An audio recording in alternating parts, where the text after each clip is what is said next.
ସକାଳେ ଆଜି ମୁଁ ଚୁଡ଼ା ଧୋଉଥିବା ବେଳେ ଝିଅ ଆସି କହିଲା, ମାମା କ'ଣ କରୁଛ? ଟିଫିନରେ କ'ଣ ଦେବ? ମୁଁ କହିଲି ଚୁଡ଼ାରେ କିଛି ବନେଇବି। ତାକୁ ଚୁଡ଼ା ପସନ୍ଦ ନୁହେଁ, ସେଥିପାଇଁ ସିଏ କହିଲା ଚୁଡ଼ାରେ ଉପମା କି ଚକୁଳି ଦେବନି, ମୋତେ କିଛି ମସଲାଦାର ନହେଲେ କ୍ରିସ୍ପି ଆଇଟମ୍ ଦେବ। ସେଥିପାଇଁ ମୁଁ କ'ଣ କରିବି ଭାବି ଚୁଡ଼ାକୁ ଧୋଇ ସେଥିରେ ଅଳ୍ପ ବେସନ, ଲୁଣ, ଜିରା ପକାଇ ଚକଟି ନେଲି। ଭାବିଲି ସେଥିରେ ଆଳୁ ମିଶାଇ କଟଲେଟ୍ କରିବି। ଦେଖିଲି ଯେ ଚୁଡ଼ା ଚକଟା ପୁରା ସୁଜି ଜନ୍ତୁଣି ପରି ହୋଇଯାଇଛି। ସେଥିପାଇଁ ମୁଁ ସେଇ ଚକଟାରେ ଆଳୁ ମସଲା ପୁର ଦେଇ ମଣ୍ଡା ପରି ଗଢ଼ିଲି। ସେପଟେ ତେଲ ଗରମ ହୋଇଯାଇଥିଲା। ସେଇ ମଣ୍ଡା ଭଳି ଚୁଡ଼ା ବଲ୍କୁ ମିଡ଼ିୟମ୍ ଆଞ୍ଚରେ ପକାଇ ଡିପ୍ ଫ୍ରାଏ କଲି। ସତରେ ଆଜ୍ଞା, ତାହା ପୁରା ସୁଜି ମଣ୍ଡା ପରିକା ହୋଇଥିଲା।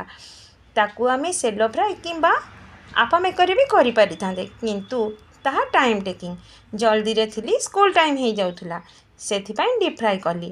ଆଉ ଗୋଟେ କଥା ଜାଣିଛନ୍ତି, ତାହା ବେଶୀ ତେଲ ଏବଜର୍ବ କରିନଥିଲା। ରହିଲି, ଜୟ ଜଗନ୍ନାଥ।